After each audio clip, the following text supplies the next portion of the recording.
Good morning, and we apologize for this exciting start. It's unusual, it's an innovation, but we are going to talk about a very exciting topic here. We are going to talk about agri-food system technologies and innovations that could address the challenges of the agri-food systems. We are going to talk about foresight, that is a scientific methodology that actually can connect the dots between when there is not sufficient evidence of the long-term processes. So the foresight will actually help us, help decision makers and investors to take decision in presence of certain uncertainties or in a scientific, on an evidence, based on evidence and collective intelligence. This is what foresight is, and we are going to talk about very exciting topics. But before that, I would like to ask my colleague Sofia Mroczek from the Office of Innovation in FAO to do a warm-up exercise. We will do this innovation a lot to interact with you, and you will need your mobile phones connected to do that. We will use menti.com, and maybe you are familiar with that.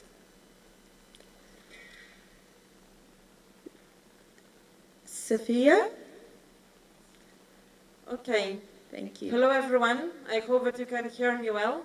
Thank you, Nevena, for introducing this icebreaker exercise, because we would like to get to know you, we would like to get to know each other. That is why we would invite you to go to either www.menti.com, or you can scan the QR code that you can see on the screen. And then, on the left side of the screen, you can see the access code. It's a very simple procedure, so you should be able to do it in 30 seconds.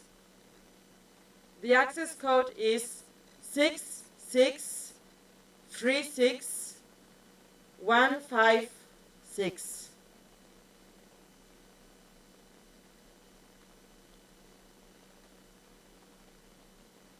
I will just give you a few seconds to make sure that everyone is connected.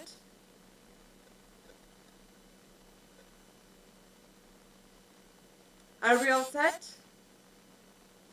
Okay, so we can go now to the first question. We would just like to know, where are you coming from? Which region do you come from? So are you from Northern Africa or Near East, Asia and Pacific maybe, Europe and Central Asia, North America, Latin America, or maybe Sub-Saharan Africa?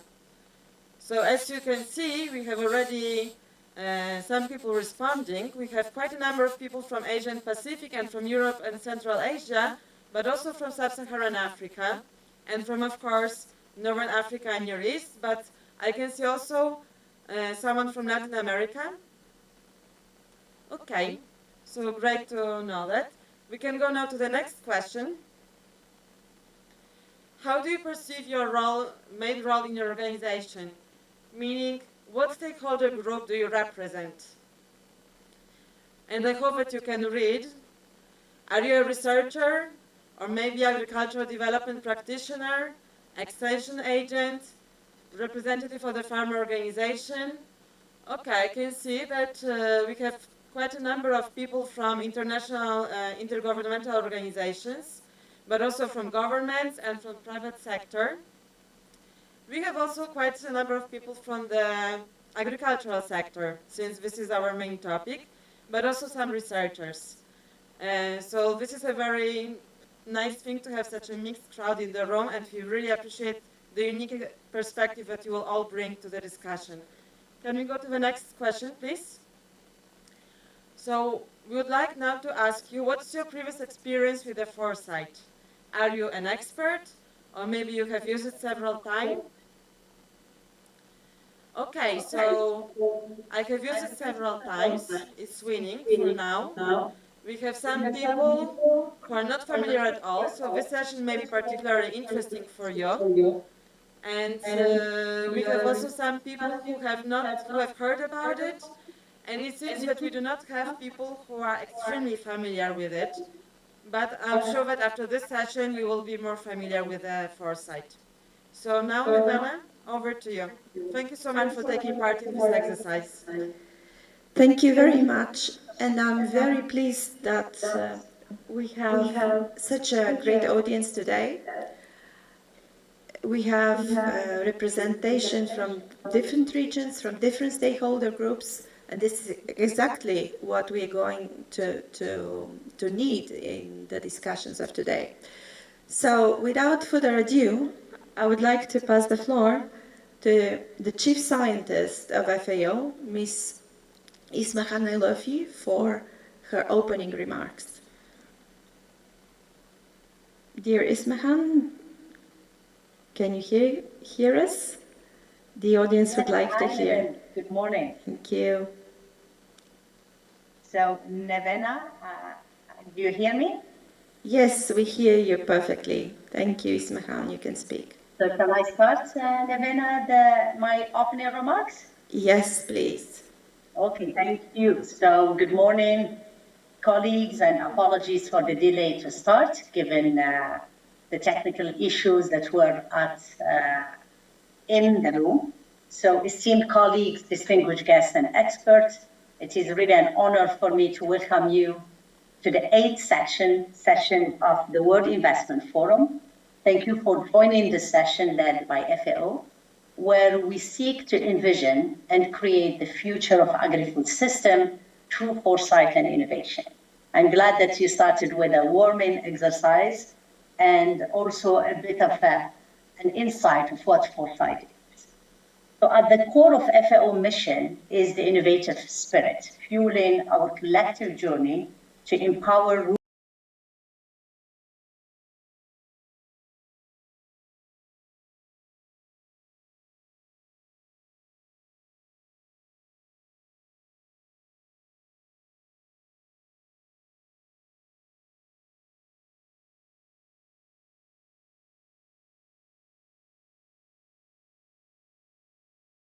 those who live in low and middle income countries and small islands and developing states. We find ourselves at a critical moment where agri-food systems are in the eye of a perfect storm. Rising population, climate change, and unprecedented interconnected issues. The imperative to innovate is immediate and it's vital. And that's where strategic foresight is very important. Strategic foresight empowers us to navigate this complexity of issues. It is not just a nice to have, but a must have at this stage. It enables us to proactively identify transformative innovation and technologies and place them where they can make the most impact in the agriculture system. Collaboration ties at the heart of what we aim to achieve. FAO recognizes the invaluable roles of diverse partners, such as CIRAD, the private sector, and other UN agencies, in spearheading advancement. And we welcome more partners, both from the academia, from the private sector, and from the government entities, including UN agencies.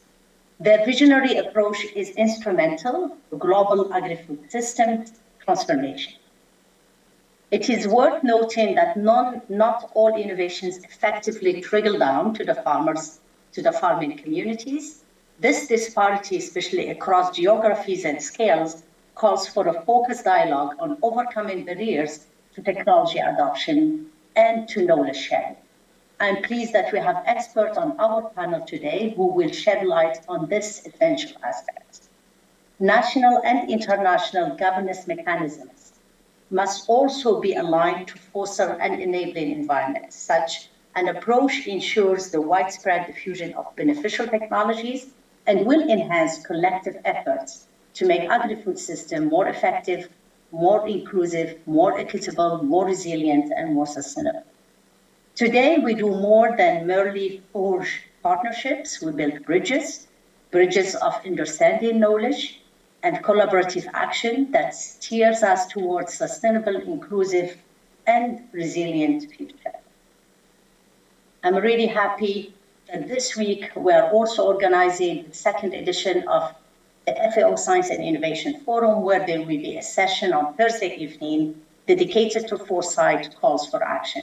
You are cordially invited to join us. I know that many of the people may be in person in Abu Dhabi, but it's streamlined and you can see it online. And those of you that are in Rome, I hope you're going to join us for that session. Finally, let's seize our current circumstances, not just as a challenge, but as an incredible opportunity, an opportunity to redraw the boundaries, to set new paradigms, and to steer our collective destiny towards health, sustainability, and shared prosperity, leaving no one behind. I deeply value your participation and active engagement. May our discussion today be both rich and actionable, pointing us toward a future that we can take pride in, a future created through collective effort, and where we are all equals and we all have a voice that really comes and sounds at the same level. Thank you very much, and over to you, Nathana. Thank you. Thank you. Thank you very much, Ismahan, for the inspiring talk and the words of wisdom.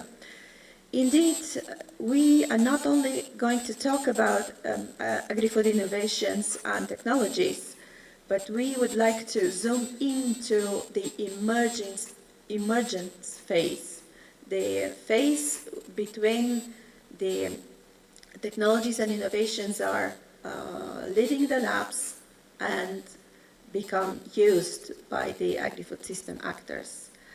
So, which technologies and innovations are perceived to have higher potential to address challenges of the agri-food systems like climate change, population dynamics, water, energy, etc.? Do we invest in the right technologies and innovations, and if that the actors can use, and when they are going to use them, will they be still relevant?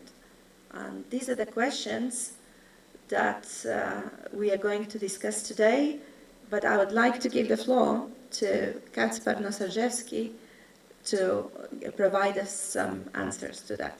Kacper, you have the floor.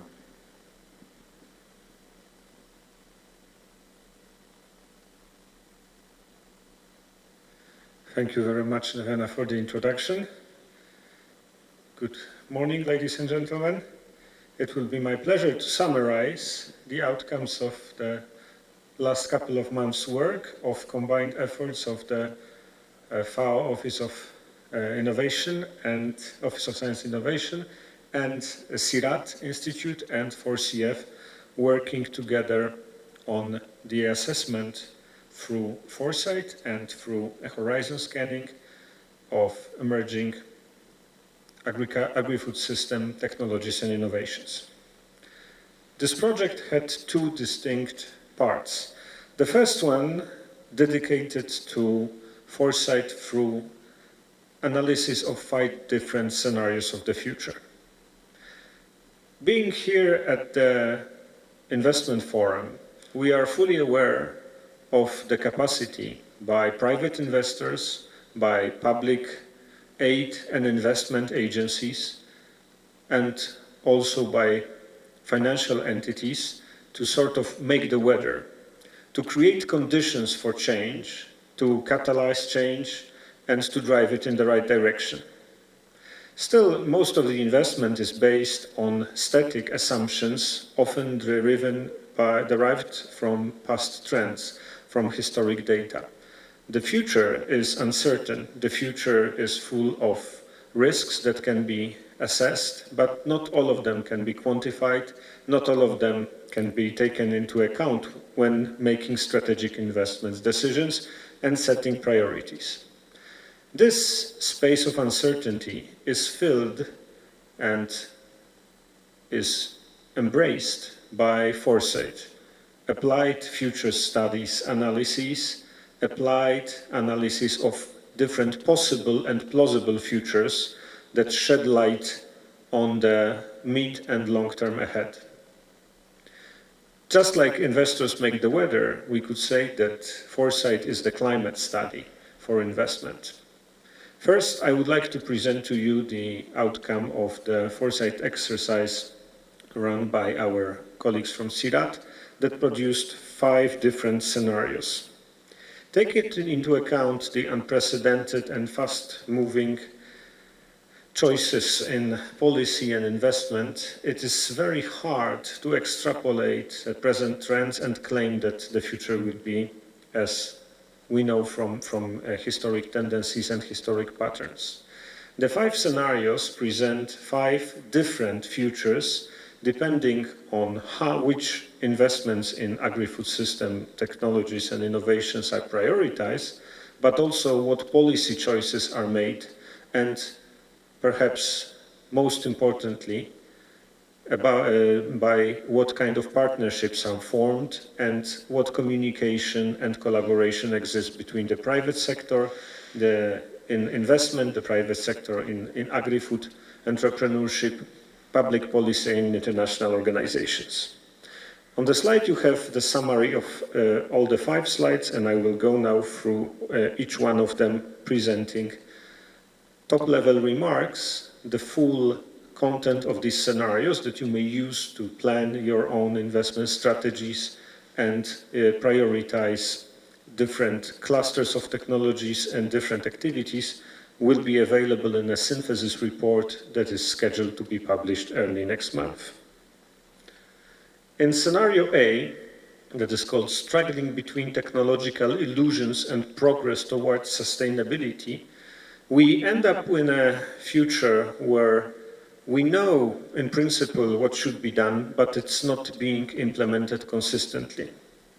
This is a scenario in which cooperation is being established with increased participation between technology and innovation users, but on the other hand, due to lack of strong policy driving the fulfillment of these partnerships, we end up somewhere halfway.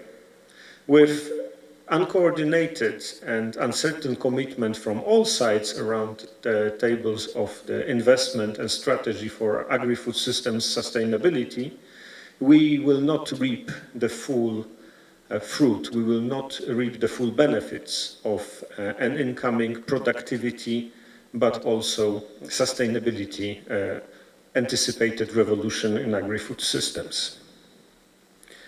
Scenario B, mess and muddle in technologies and innovations, is also a plausible view of the future in which ample opportunities for technological innovation in digital technologies, in biotechnologies, those that are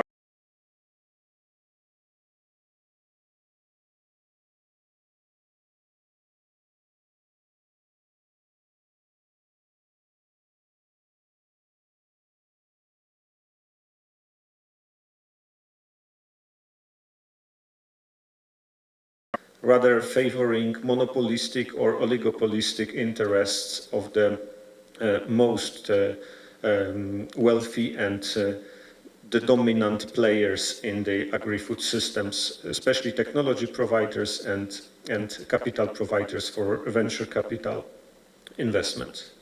This is a scenario in which the technological illusions about bringing about a full transformation towards sustainability on a global basis and in every locality are not met, because even though the dominant players reap the benefits of their investments in the highest margin technologies, they fail to produce change and transformation at a larger scale where it is the most needed.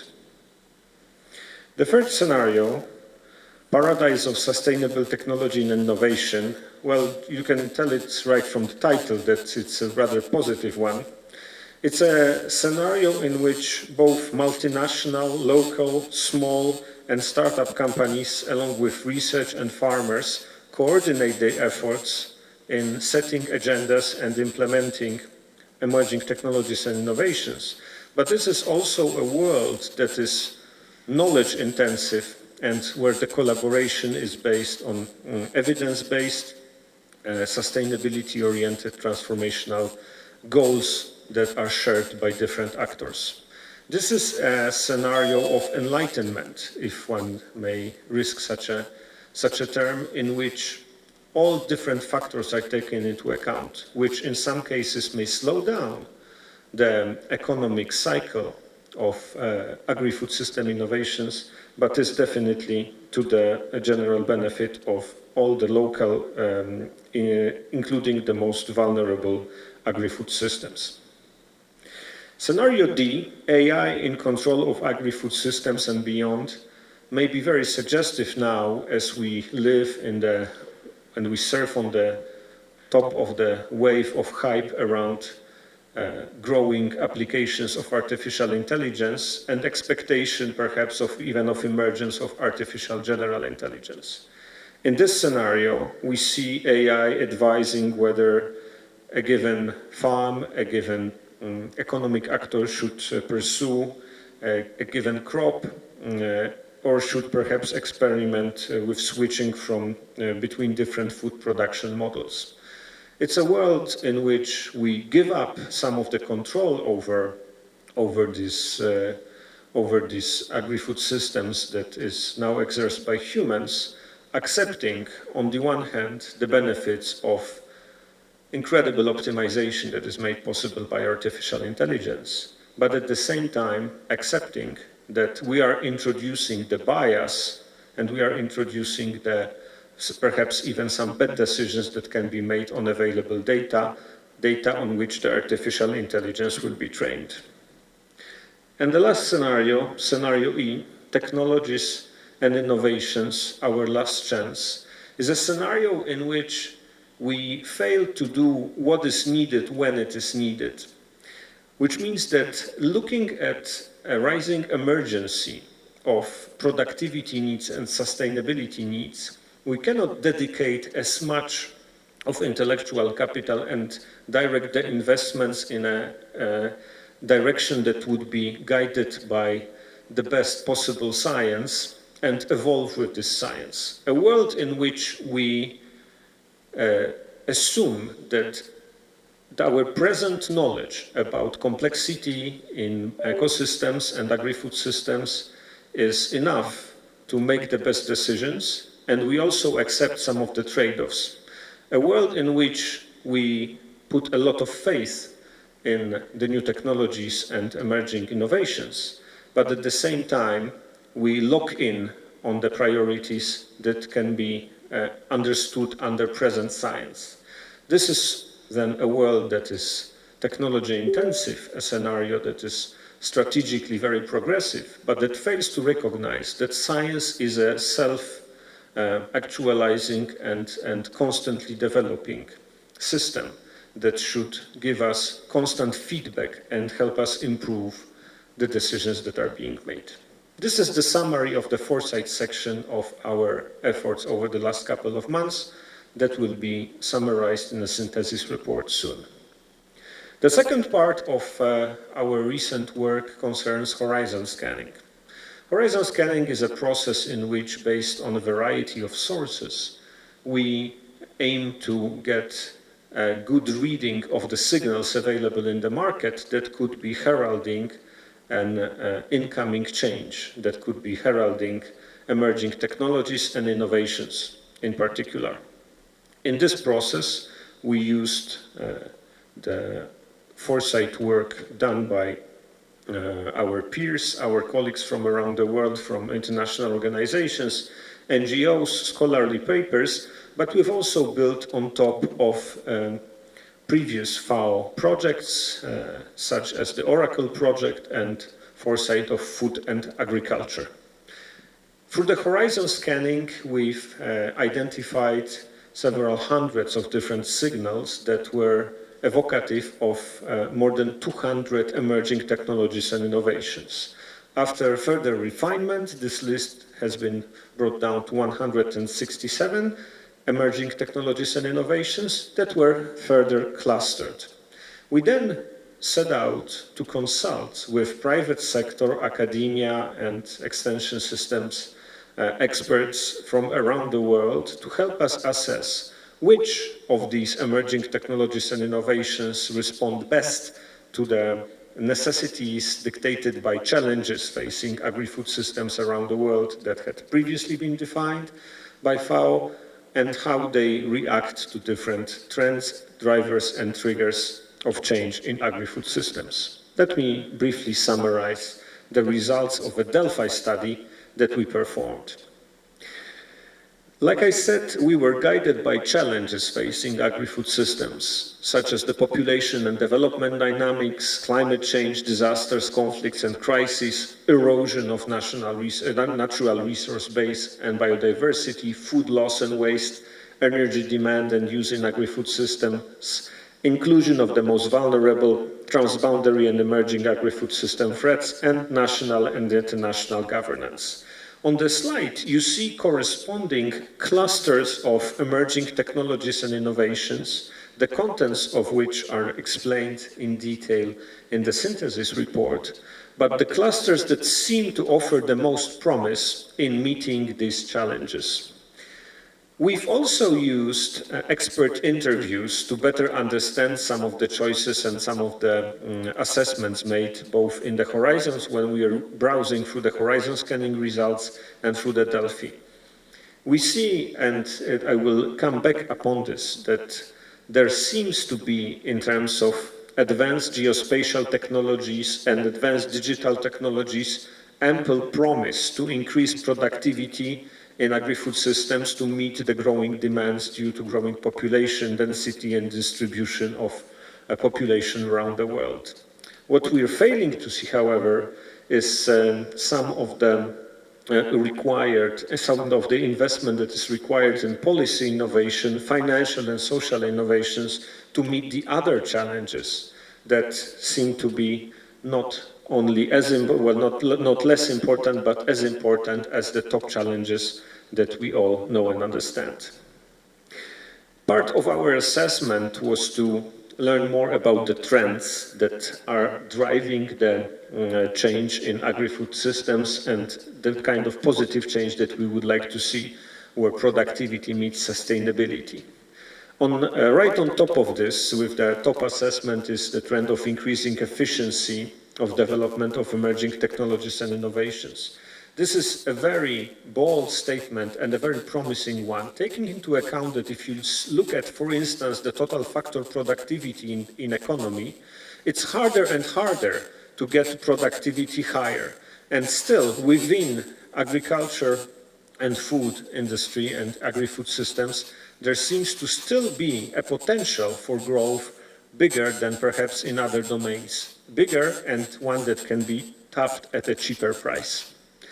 Other two trends that stand out, the democratization of the development of emerging technologies and innovations and increasing sustainability of technologies and innovations, are sometimes harder to get a grip on in investment terms. But we are here to show you that they are of no lesser importance than productivity growth and should also receive a due level of attention in terms of prioritizing investments and financing. It was very important to us to look into the geographic distribution of different clusters and phenomena in our study. FAO does work globally, and the needs and requirements of the agri-food systems in different regions differ, even though we seem to be facing globally a common set of challenges. In this slide and a few subsequent slides, you will see how between different regions from which some of you come, so you can also look at this and check if you identify with this prioritization, what are the top drivers that seem to be stimulating innovation and seem to be dictating the demand of the day in terms of emerging technologies and innovations. Those that are put in bold in these charts are those that are globally recognized as the biggest ones, but you see that locally, on a regional level, there are some discrepancies. They also show how there is no silver bullet. And like in scenario 2, not just what seems to be the most productive or profitable from the perspective of monopolistic or oligopolistic actors is the best solution. We need solutions that are local and that are adapted, regional and adapted to the needs of most vulnerable, also in a regional dimension. Here we move to Northern Africa and Near East and Latin America. And again, we see that although some of the priorities overlap in terms of what is driving the need for emerging technologies and innovations, they are not exactly the same. And finally, the last of these comparisons between North America and Sub-Saharan Africa, we recognize some of the phenomena that we understand from macroeconomic research and research into food economics. But here they are put clearly and prioritized as a validation in our Delphi study. Finally, the last slide I'm going to share with you today is a matrix showing the distribution of different emerging technologies and innovations along the time. This is a wake-up, this should serve as a kind of a wake-up call and a cautionary message. In most domains of technology and in most domains of economy that we are researching and we are looking for emerging technologies and innovation, the distribution is completely different. The farther we go in time, which is the axis, yes, so the bottom axis. Now the vertical axis is how advantageous these innovations are. The horizontal axis is how far into the future, how remote they seem. In many industries, we see that the farther we go into the future, the bigger promise there is from technology and science. It seems to be completely reverted in this particular study. We see some low-hanging fruit that are accessible and are not being invested in well enough, such as nature-based and ecosystem innovations, novel biomass energy, real-time satellite imagery positioning systems, and autonomic decision-making, social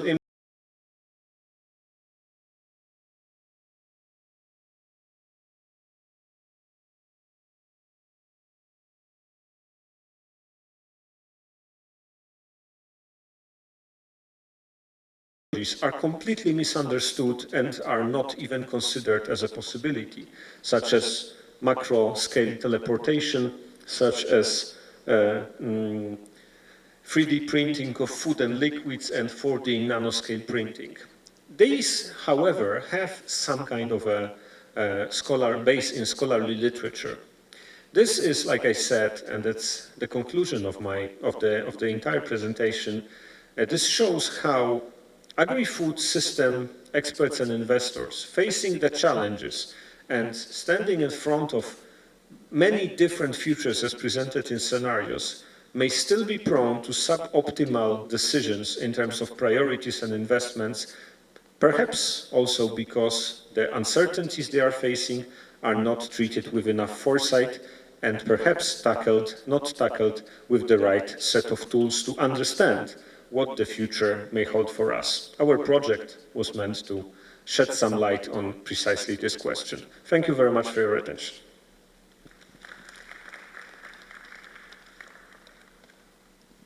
Thank you very much, Kacper, for your enlightening presentation.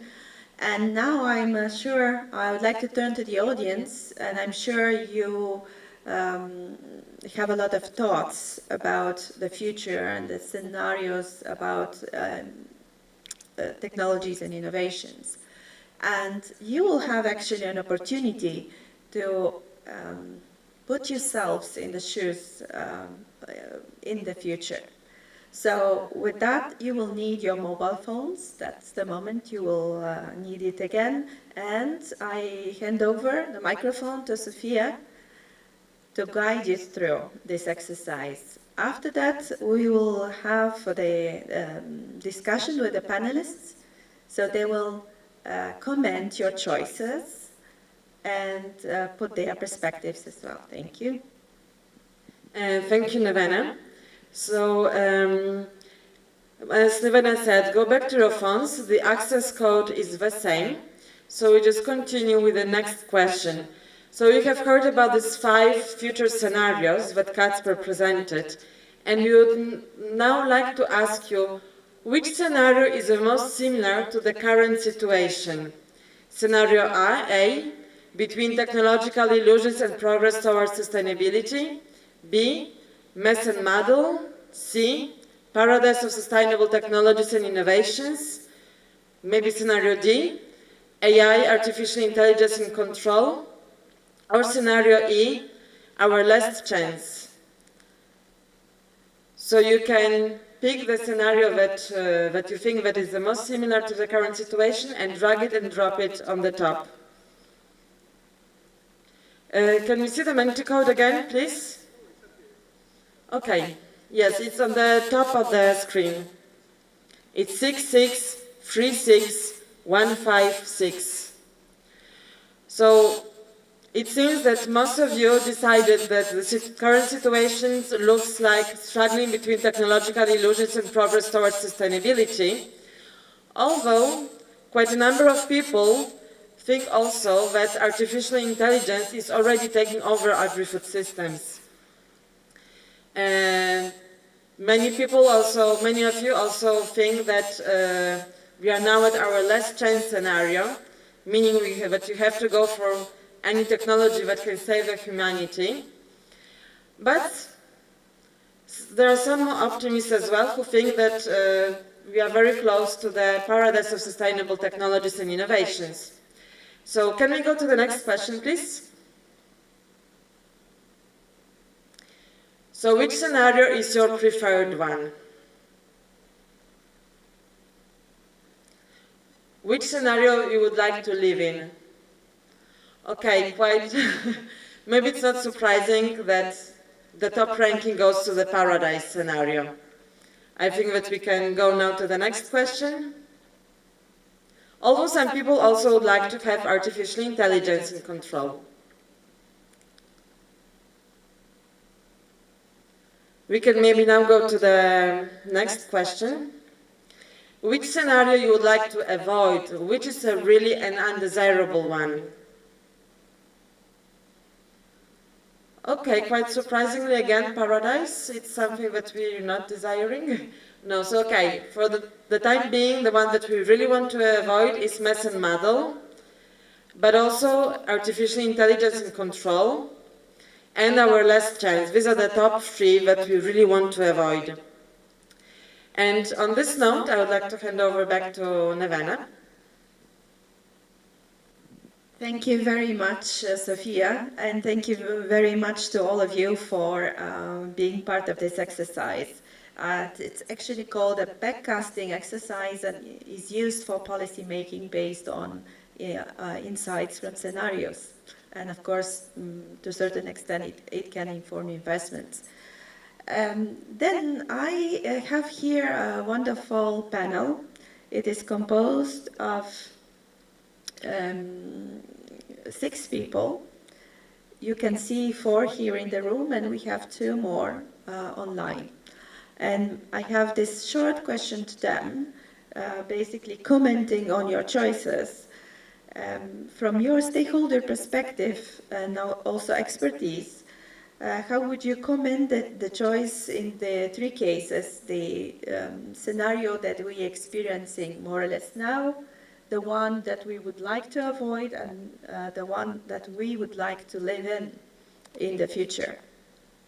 So what is the one main threat and the one main opportunity that impressed you the most in those scenarios?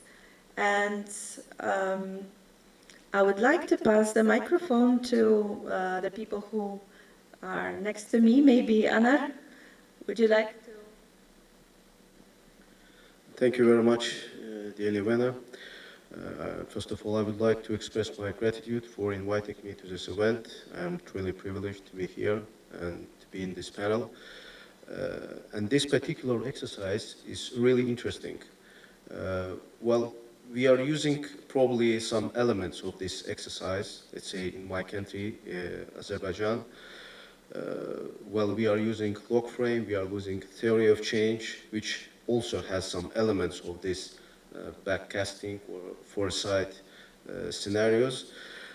But the most important fact that we acknowledge all that innovation technology is important in the agri-food system in order to tackle these existing and future challenges. As you know, we are all living in a situation, at least for myself, so the last 30 years, with me, with my small country, we have experienced, tremendous change. We were part of the Soviet Union, we became independent, we lost 20% of our territory, we experienced, COVID as part of the world, then we liberated our territories. So all this, historical life is happening with us, and we don't know what will happen in 30 years. So now this type of exercise is very good, but at the same time it's very challenging. So you don't really able to predict what will happen in, let's say, even in 10 years, even in 20 years, but anyhow, we have to tackle, we have to use this exercise, and taking into account the audience selection, I'm pretty in line with what have been selected. Let's say the current situation, I also consider that the scenario A, which is showing that what is the struggling between technological illusions and progress towards sustainability. That was the current situation, which the mostly audience voted for. Yes, the governments are trying to have some challenges, the strategies which are not always, well, enforceable or implementable. There is lack of coordination between various stakeholders. And of course, we are trying to have the focus productivity, sustainability, and in many cases, we are losing towards the sustainability. We are mainly focusing on productivity. With regard to what we have to avoid, so here they show that the mess and model in technologies and innovations. This is very true. I also agree with this selection because if the technologies are, and innovation are not actually in line with government strategies, are not in line with the needs of all stakeholders, and where the research is not, actually in line with what is in development agenda, what is required in the business sector. So all efforts will be fruitless, and actually we have here and there various innovation technological advantages, but they will not be used. So the third question was, yes, of course, the paradise, it's most desirable option. And it's an equilibrium of all possible threats which might happen. And the scenario where the balance of all uncertainties can be actually addressed. So this is also very understandable, and I'm fully in line with what our colleagues said. Thank you. Thank you very much, Anar. Anar Azimov, representing the government of Azerbaijan and the Ministry of Agriculture, Agricultural Service Agency. Then I would like to pass the microphone to Esther Benunia. She's representing Asian Farmers Association here in that panel. It is very important to hear the voice of the farmers when we talk about technologies and innovations. And Esther, I have just this quick question to you. What struck you the most? What kind of feature of the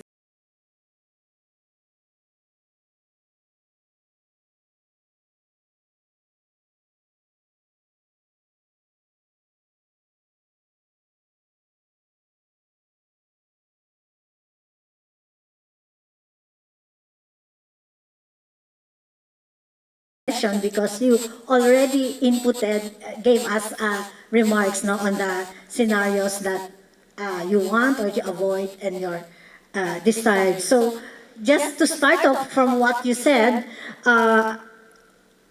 our association is has members in 16 countries. So I try to be local and site-specific. So I agree with you. In some countries, it's scenario A happening now.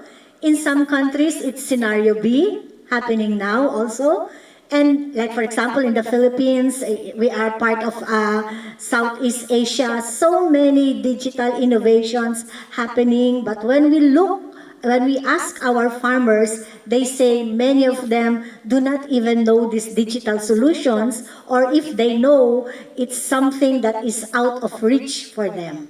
Okay?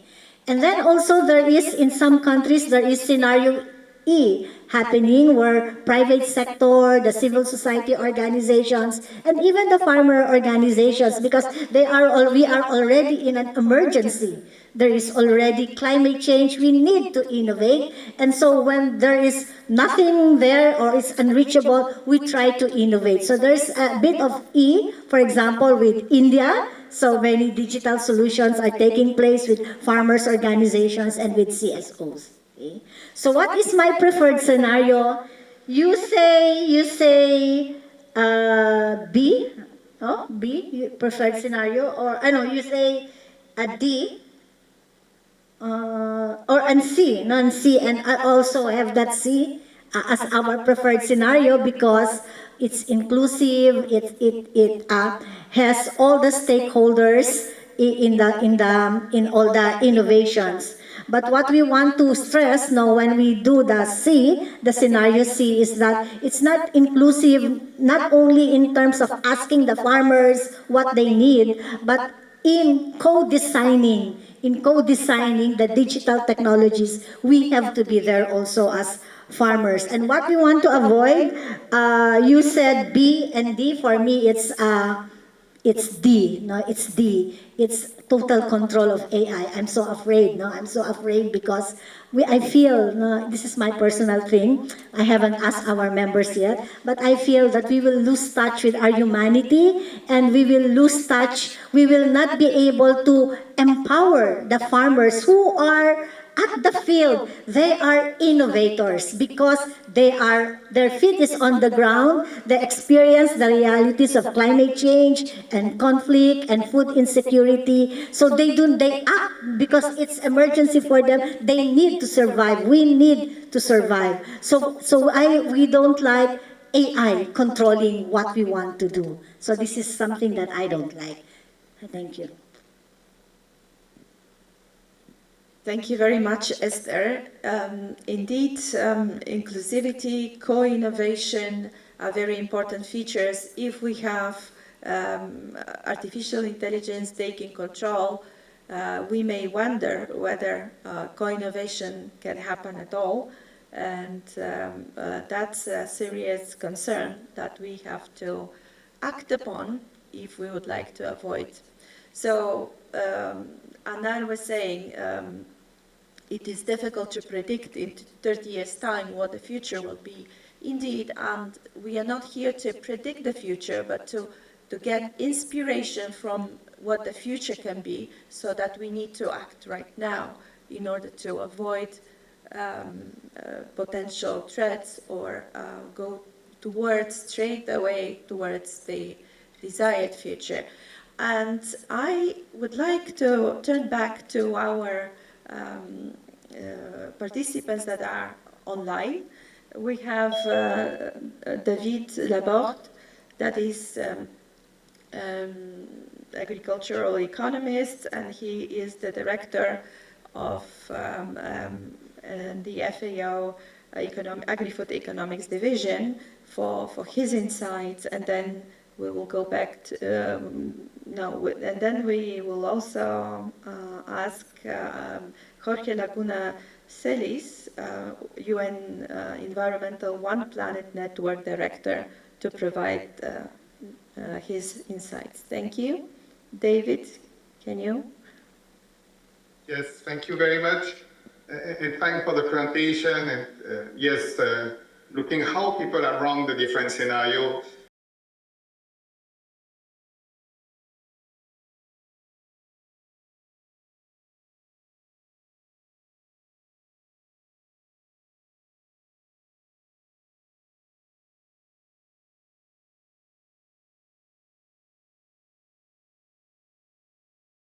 scenario and one global narrative that will apply to everyone, because countries are different, or societies are different, or institutions are different. So yes, I think that what we can see will be maybe not the most optimistic outcome, but a mix of scenario C, scenario B, scenario D, having this global awakening with the scenario E that is pretty interesting, may not occur. So just want to say this diversity of approach. Of course, when you do this exercise, you need to categorize, to create a typology, to have some degree of simplification. But the world will already be, more nuanced. Now, I think also is where we are going to see these different elements taking on is, if you think about the scenario C, when you have, I think, this very important question about concentration, meaning who own the innovation in the technology. That will go in many cases and in hands with some of the artificial intelligence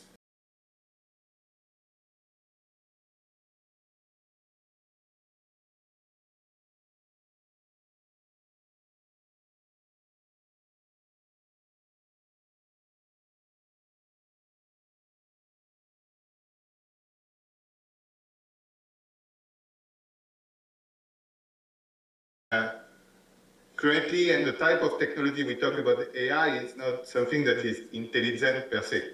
It is something that is learning from human at a high speed and repeating what was done, but just process a lot of information in a small amount of time. So just to give this idea of nuances, but also the role of institution.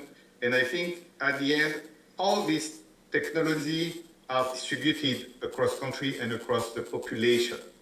I think that that's always the case, you know. Are we creating more inequalities with innovation, or are we solving them? How we distribute the fruits of innovation is pretty important. And in the past, most of the innovation at the end has largely benefited a large number of people because they were consumers.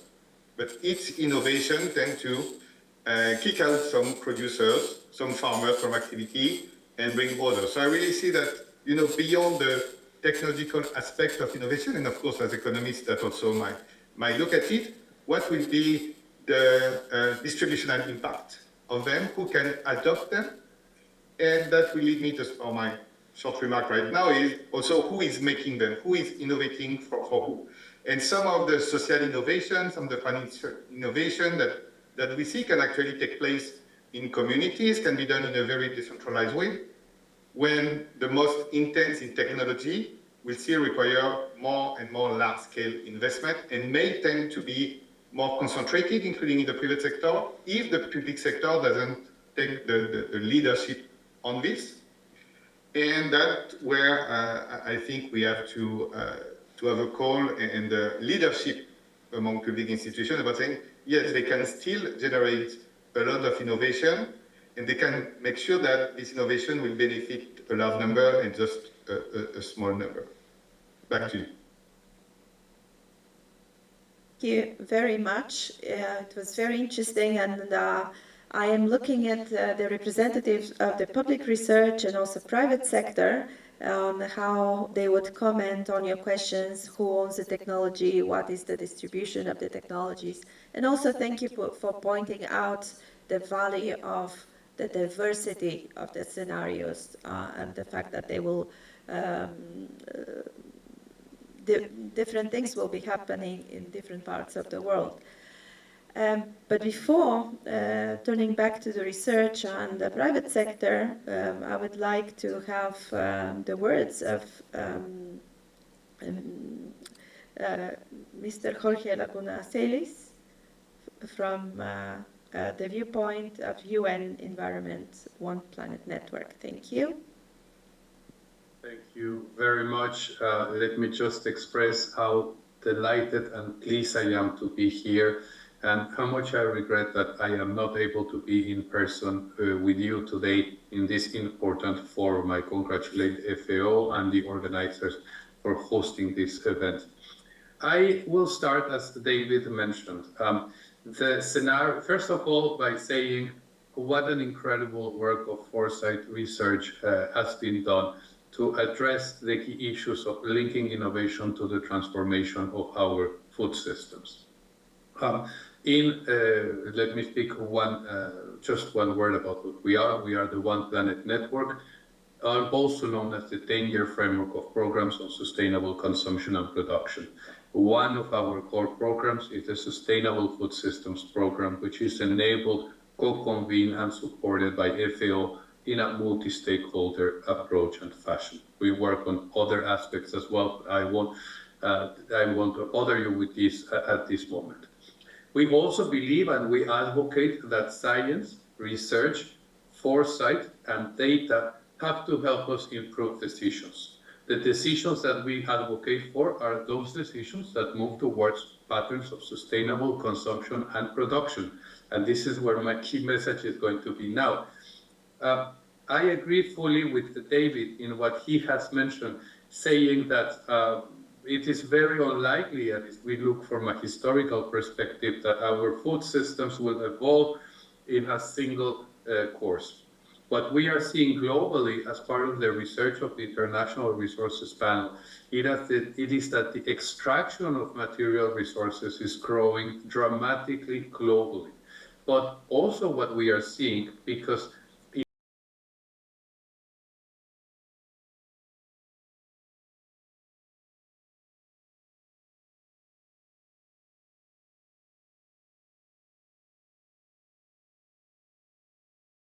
in which large amounts of our global population, particularly farmers, are left behind. Therefore, our three sort of key messages that we would like to make today and advocate, as a matter of fact, for a more inclusive scenario, it is number one, to look at the importance of linking sustainable food systems transformation as a pathway for coping with multiple challenges. The second message that we want to make, it is as part of also the work that we do on foresight, but also on investments. It is to link short-term actions with long-term efforts. And these long-term efforts, what they have to do also is in shifting diets, providing spaces for enabling innovation, research and technology, creating spaces for investment in new business models that are more circular and associated to new approaches of agriculture that harness technology.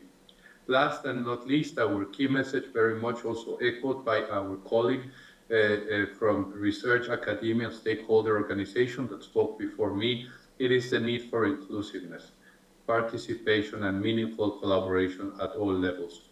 We do believe there is an important role, a key role for digitalization, innovation, and artificial intelligence to help us promote a food system transformation.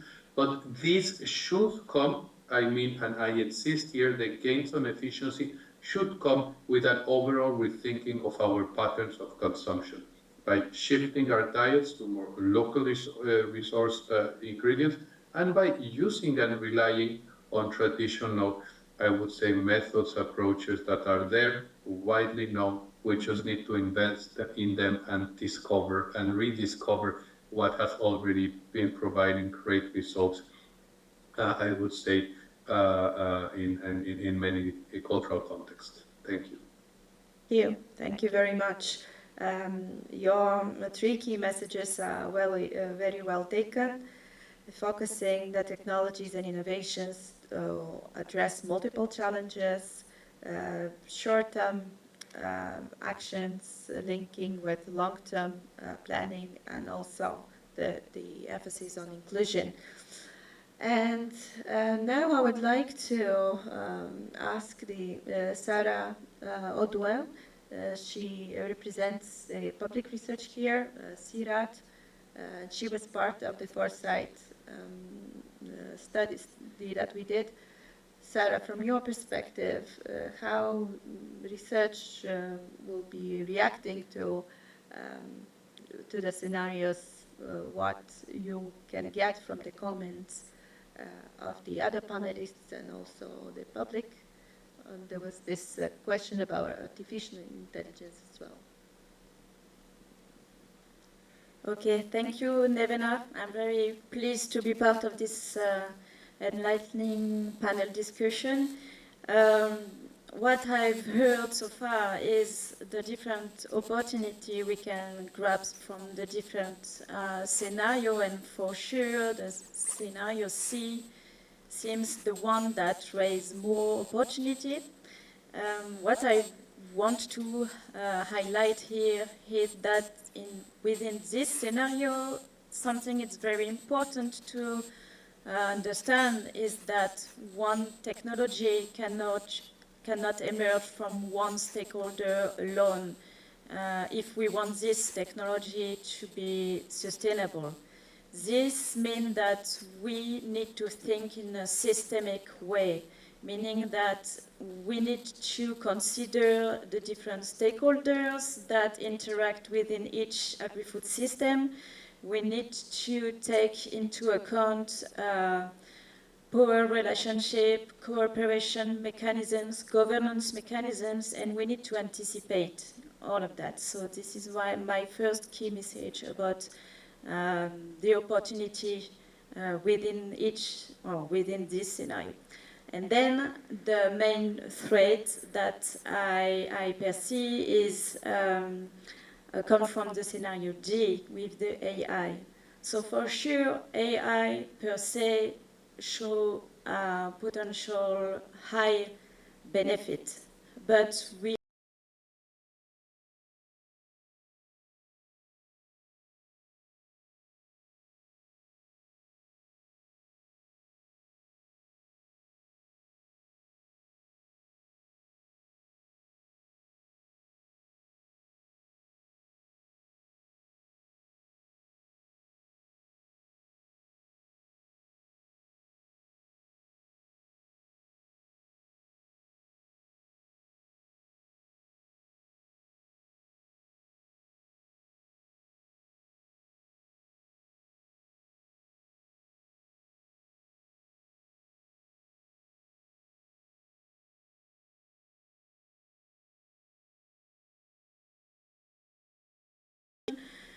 taking into account that there are so many farmers that hold a mobile phone.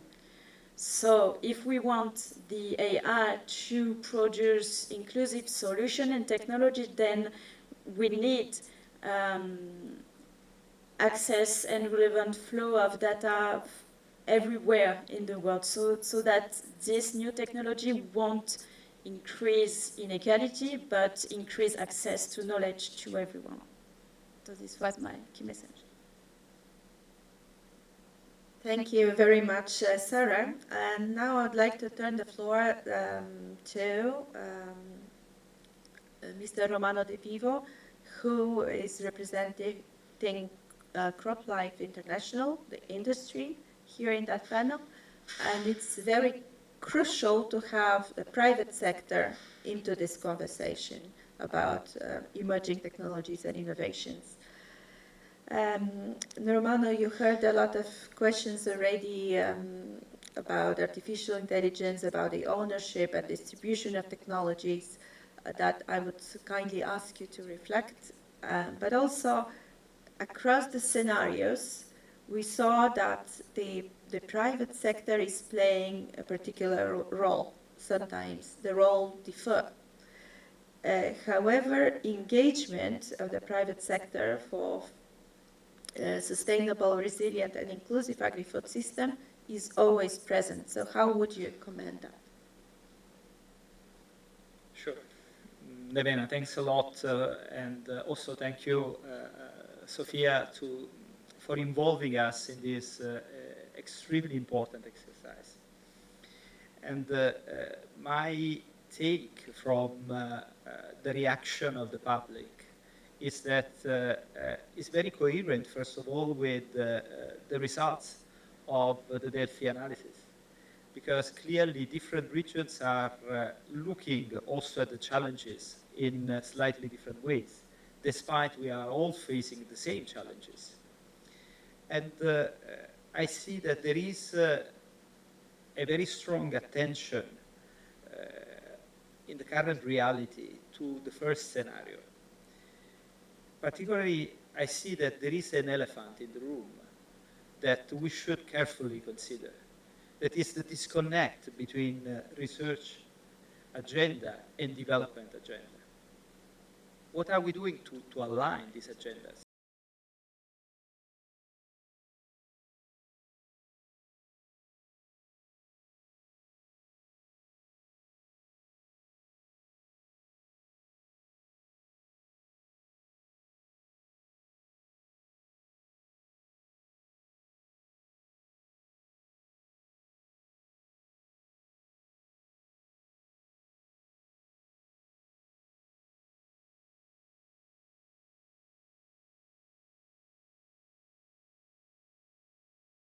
Relationships are a very important tool. And maybe we need to rediscover it and to enlarge it and making sure that this is the tool that is guiding also us in all the different choices. And I also see, and you mentioned it in your question, Nevena, that there is this tricky element of the digital convergence that we don't know if it's good or not. Just hold 1 second, the question for me. Let's say first that my favorite scenario coming from the private sector is clearly the paradise for innovation. I mean, there are no doubts, and I'm happy to see that this is the favorite scenario of everybody, or almost everybody here, because it emphasizes really collaboration and inclusivity. And these are really very important tools. We can often optimize things by ourselves. We can innovate if we work together. And if for 1 second we change sector, we have seen what the humanity was able to do with vaccines a few years back, where the majority of innovation was really in the sharing that was exponentially better than before. I also would like to avoid, like many of you, this scenario, no? The AI-driven scenario. But given we interpret the AI scenario as artificial intelligence scenario, but here there is another challenge for all of us. Should we consider it instead augmented intelligence? Should we see also there the convergence between human being and innovation, instead of just accepting that the innovation is substituting people in every activity?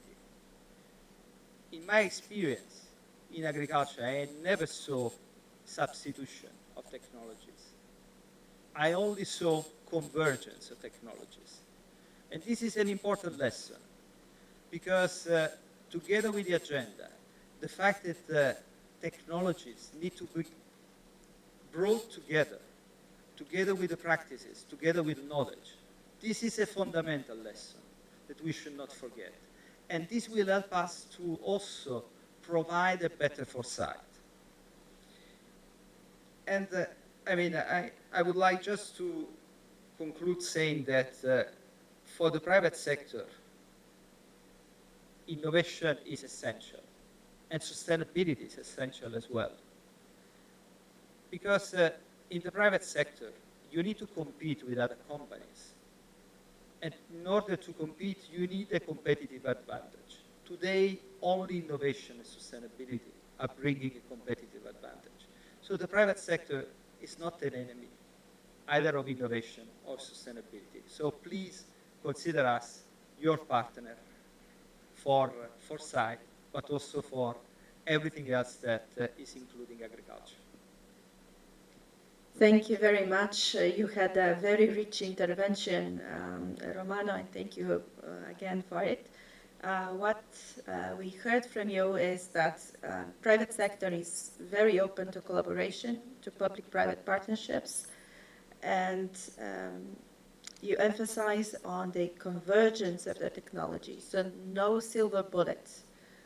will be ever possible, but integrated approach with several technologies and innovations that may not be, I guess, only technological, but also policy, regulatory, if you wish, and social. You also said there is a discrepancy between the research and the development agenda, and I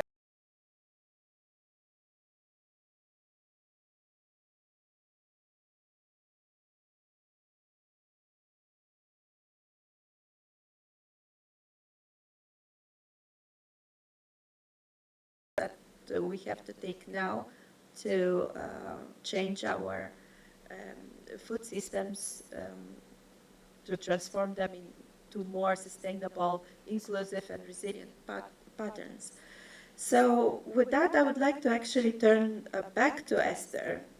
And farmers, as we all know, Esther, are the ones that are producing our food, but certain farmers, like smallholder farmers, family farmers, are often less privileged than the others. They are even often out of the radar of the policy and investment programs. So how you see the possibility of a foresight to change the narrative? Thank you.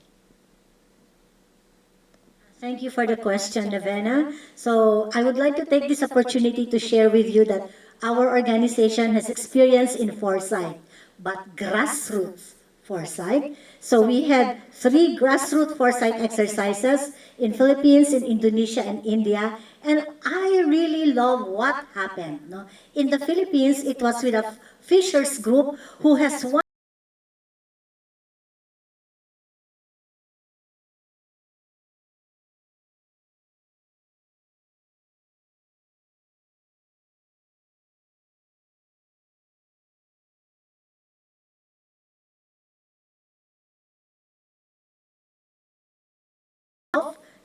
one of the largest beverage corporation, Agrifood beverage in the Philippines, wants to grab their island. And so they because they had foresight that this is one of the scenarios that might happen, they know what to do. They are still organized. They have support from the NGOs there in the island at the country level. They are getting support from the others in the church community to fight for their island. The second in Indonesia was with an indigenous peoples. They do not have secured rights to their forest lands, and they felt that their culture was waning. No? The youth would not want to be in their culture. So they do not want this scenario. They said the scenario they wanted was we must have rights to our land, and the youth must be proud of our community as indigenous people. And so what they did was to go to the Ministry of Village to get rights to the land, and they got it. Okay. So in answer to this question, we have all this. No? This is global, but think globally, act locally. Let us bring these foresight exercises to the people down there. Understand this and contextualize, make it site specific what is happening there. And if we see thousands of farmers groups in one country doing grassroots foresight exercises, that will build your national foresight. And many countries doing grassroots foresight that will build and strengthen the global foresight. So again, think globally, act locally. Foresight like this is not important if there is no action on getting the desired future and avoiding the undesirable future. This is a first step, the visioning. So think globally, act locally, analyze, make scenario, and act on your desired scenario. Thank you. Thank you very much for sharing these very interesting outcomes of the grassroots foresight that you have done. Indeed, foresight is a powerful tool for any type of actions and decision making. And Mr. Anarazimov from Azerbaijan has also experienced foresight that you had developed the agricultural advisory services strategy based on foresight as well. So, Anar, would you like to share more with us on that? Thank you very much, Ivana. Indeed, we used foresight for developing agricultural advisory service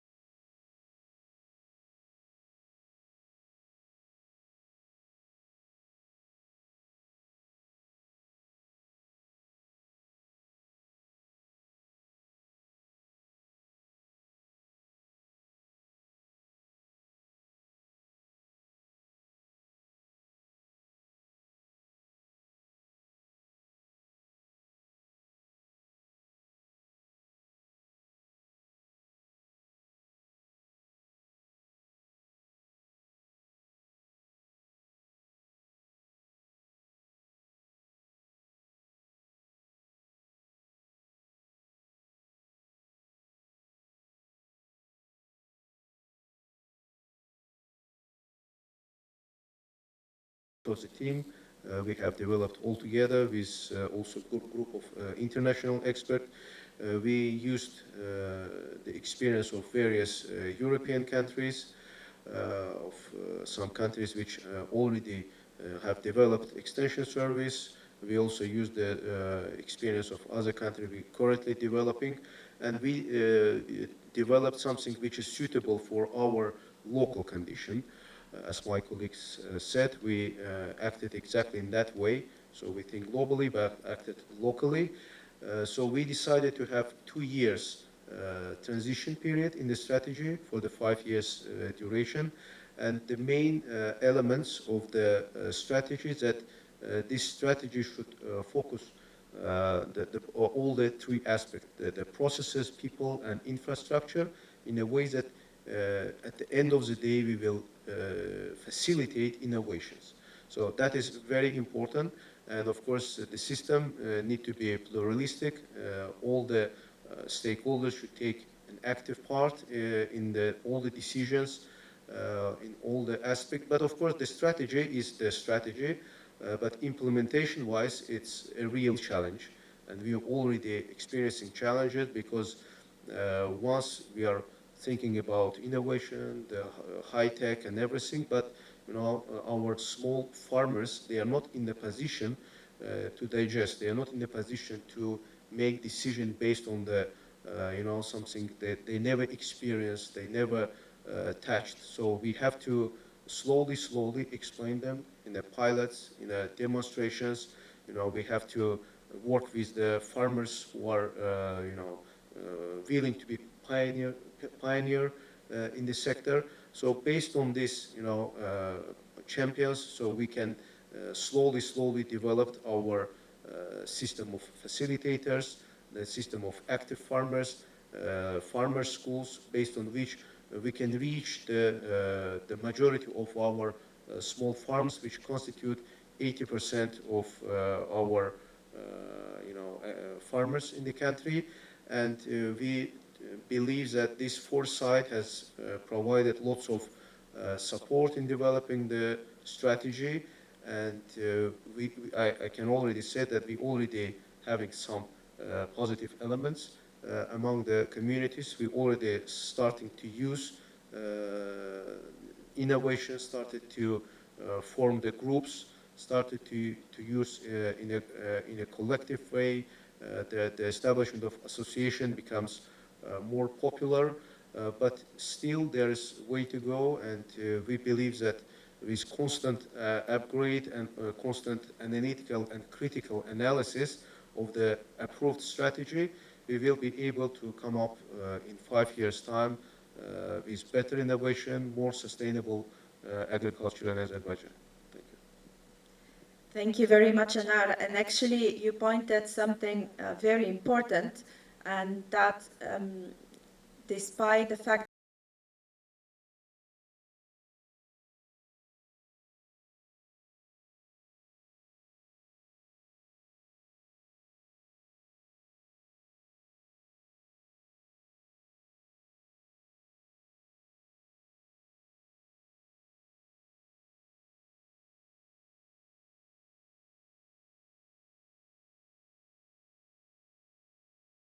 research perspective that you can share with us. Okay, thanks a lot. So we are talking about the different conditions for a new technology and innovation to emerge in a sustainable way. And I would like to go beyond that and talking about responsible innovation. Why that? Is it because we need to go further? We need to think about new technology and innovation that take into account possible futures, so that it is one of the main principles when we talk about responsible innovation. It is anticipation. So being able to anticipate potential big changes. Second principle is reflexivity. That means taking lessons from the previous failure or successes, but always going further. The third principle is the inclusion. So we cannot think about new technology and innovation if it's not for all. And this new technology and innovation has to be efficient, affordable, accessible to all. And the last principle is responsiveness. We know that we have urgent challenges to address, and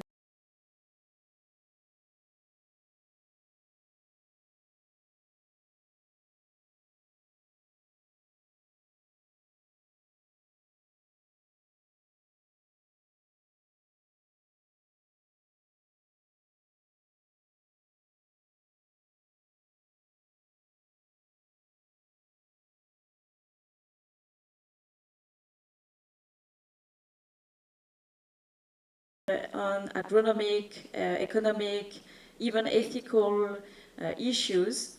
But I would also like to raise a new paradigm for research activities, and I assume CIRAD is really into this new paradigm, is to build research activities that are oriented, action-oriented. So that means that we develop new knowledge, but we also develop framework to strengthen the capacity of the stakeholders. We provide framework to support decision makers, to support farmer organization and other stakeholders that are involved into this agri-food system. And doing that, we can mention different approaches that we developed as part of CIRAD, but other research centers did also. I want to highlight the monitoring and evaluation and learning assessment framework and tools. We use theory of change framework, and all of that is absolutely needed to make sure that research and its partner will generate impact and positive impact, and good outcomes. So, and we need to be able to assess it by doing it. So it's not just before, and it's also a continuous assessment. So this is my word for the research perspective. Thank you very much. And now I go back to our online participants. Mr. Jorge Laguna Celis.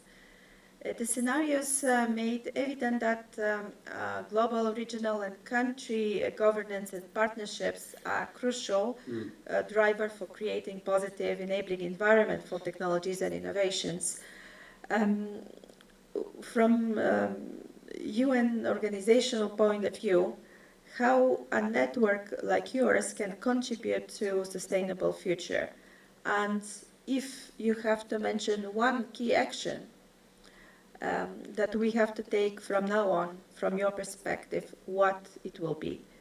Thank you. You have the floor. Thank you so much for that question.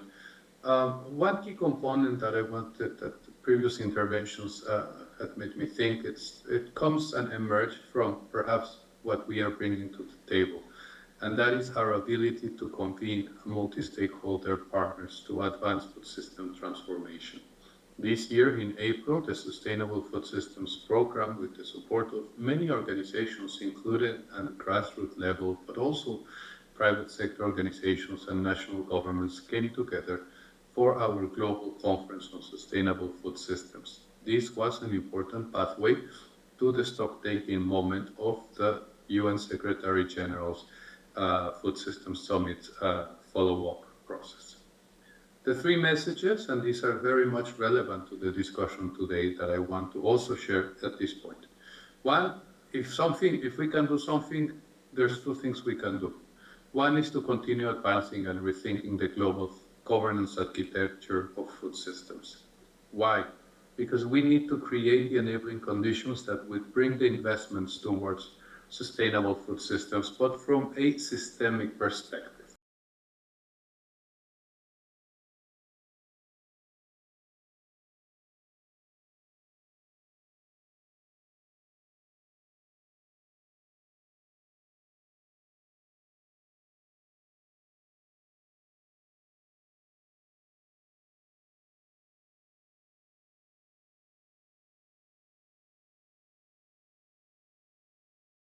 How do we bridge investments, research, and actual implementation and action? But the reality is that in most parts of the world, the adoption of a systemic policy framework that considers all these interrelated aspects associated to the food systems at the country level remains challenging. And I really want to praise the member states that have really highlighted this connection. My last and closing message, I think I've also heard it and presented it already, but it's important. Private sector is absolutely key for the transformation. And what we need is a private sector that is also held accountable for the negative impacts of their actions, including on the supply chains. And also one that harnesses the opportunity and investments to move towards more circular economy approaches, those that are identifying opportunities that help us to rethink our diets, bringing our consumers along, providing fair prices for all, but also reducing the environmental pressures in our food systems overall. So those are the messages that we have. We believe that science, finance, human rights, innovation, they come together to promote more resilient, sustainable food systems. Thank you. Thank you so much. I heard from you the balanced governance, that is a priority action, also at national, subnational level, and also accountability of major players in the agri-food systems. Thank you. I would like to pass the floor now to David Laporte, who, as I said, is our director of Agri-Food Economics Division in FAO, and that division is also very experienced in foresight. There is this series of publication, Future of Food and Agriculture, that this division is producing regularly. And David, how important the emerging technologies and innovations are for the transformation of the agri-food systems. And if we try to decode what transformation of agri-food system means into more resilient, more sustainable, and more inclusive patterns, so what will be the trade-offs? We are not always bringing trade-offs into the table, but that's the right moment that we can do. David, you have the floor. Yes, thank you. Yes, and in my division, we have this FOFA report now for many years that actually combine this foresight exercise, this qualitative approach, but also this quantitative, you know. In many cases, you may have seen publications saying, oh, FAO is predicting that we need to increase by 50% the amount of food we produce. Actually, not from today to 2050, it was from 2015 to 2050. So we have already walked a bit of the way. But that, I mean, at one point, you know, having quantitative information is also important to know are we on track, what is the amount of effort we want to do. And in this context,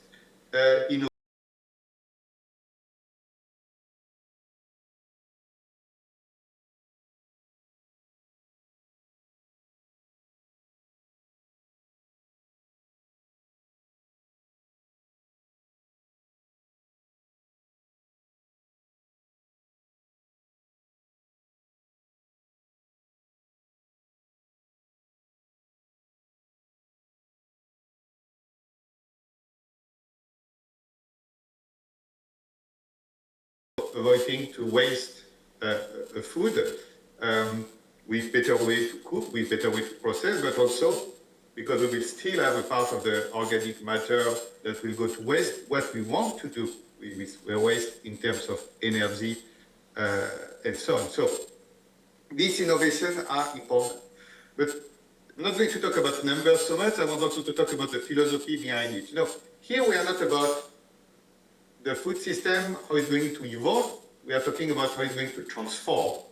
And the difference between evolution and transformation is really the active participation of everyone and all the actors to shift one evolution that may not bring us in the right direction, because if we continue as business as usual, we will still have problems, we will still have inequality, we will have, as we have seen unfortunately in many countries, population have moved to undernutrition, to obesity. We don't want that, and innovation can help on this. You can today have a better way to monitor what you eat.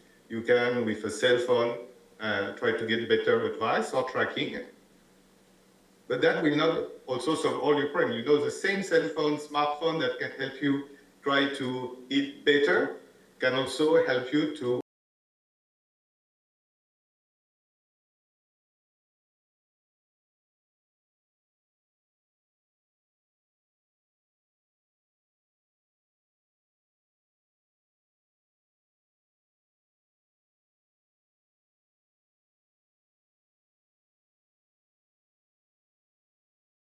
transformation I want to actually raise is transforming the innovation process, but also transforming the nature of innovation. What we have seen in some of the quantitative exercise we have done is, even if we recover some of the high productivity gain period that we have seen in the last 20 years ago, because the last decade, especially in low-income countries and high-income countries, productivity has slowed down massively, and that creates problems. But even if we recover a period of high productivity gain, that's not going to achieve the goal of what we want today. The goal is not just to produce more food, it's to produce better food in a more sustainable way.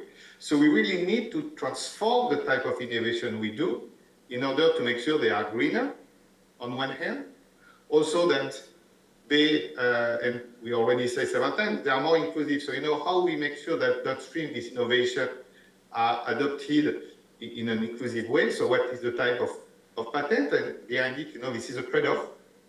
People innovate for two reasons mainly. Either to make money or to save time because they are lazy. Like any computer scientist, a lot of innovation came about, I want to not work as much, or actually I want to let the computer work for me. But really we have to understand that, because this type of innovation and driver of innovation per se are not the thing that are going to solve the problem we face. So how we realign also the incentive in terms of innovation and how we see the role of the public sectors we will be key to realign this. So, yes, innovation are going to transform the food system. But if we use the same type of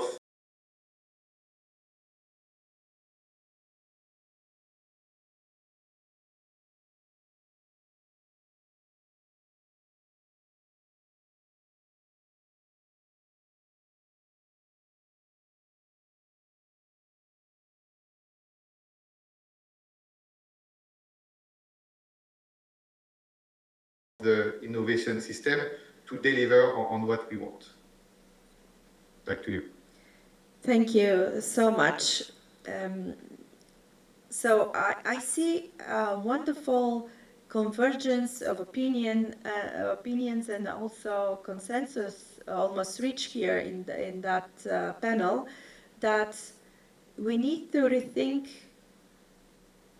the nature of the innovations, the way we stimulate, incentivize innovations, how we develop the research, development, and investment agenda for emerging technologies and innovations. I also heard you all emphasizing on inclusion, on partnerships and on strengthening the governance. We also brought into the discussion ethics and responsible innovation, accountability, and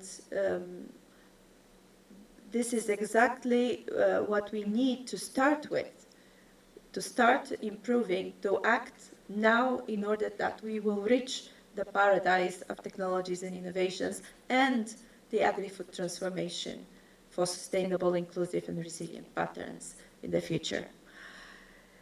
Thank you to the panelists and to the audience, but before closing, I would like to invite the Director of the Office of Innovation, Mr. Vincent Martin, to provide his insights and closing remarks.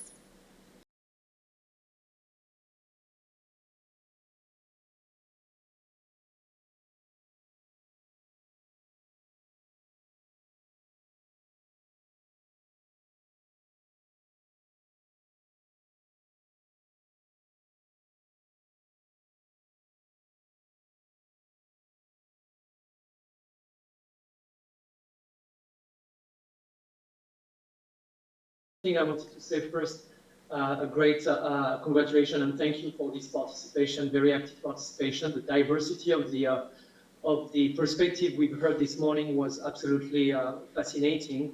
I would say it was also a long overdue exercise. This work we've been doing on this emerging technology and innovation during the last month under the leadership of Nevena has been a tremendous work which was extremely needed to have this reflection we just had this morning through the panel and through the conversation you had with the audience.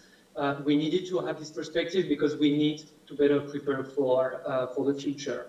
I've just captured a few of the ideas that were brought to the floor during this morning session. I'm not going to do any kind of summary, but it's a few things. I didn't participate, I didn't listen to all of the presentation, I'm sorry for that, but I heard a few key messages that I found were really, really, really interesting. So I just would like to come back on them very, very briefly. So one of these key messages was to say, as the perceived innovation with highest potential to address agri-food challenges they are not only technological, they are also policy, they are nature-based, they are social, there are sometimes low-tech, local innovations, frugal innovation. And there is sometimes a discrepancy between the types of technology that are being developed and those with the highest perceived impact.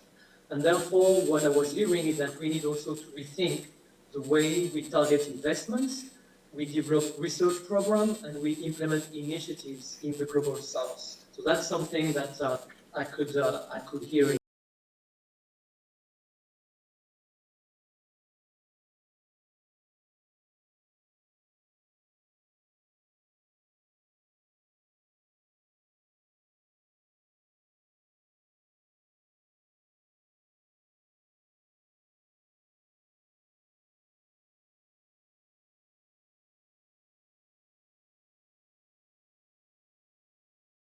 That I heard, which was about having a holistic, systemic perspective. We need to embrace this complexity, this landscape, because these technologies and innovation, they are emerging in a certain context that we need to understand. Otherwise, we won't be able to leverage their full potential. So that was one of the key messages I heard.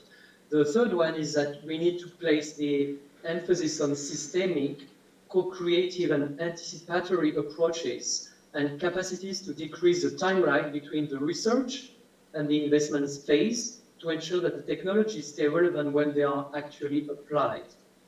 But having said that, I also know that we need to ensure inclusiveness.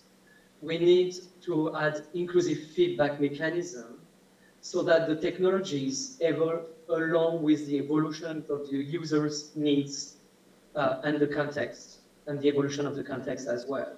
So that was also very strong messages talking about inclusiveness, responsible innovation. And then I also grabbed another one, mentioning that potentially powerful but disruptive technologies are the ones that bring more uncertainty. And in the short term, we need to focus on ex-ante risk-benefit assessment frameworks to fully leverage their potential. So the importance of understanding the impact, anticipating the impact of change.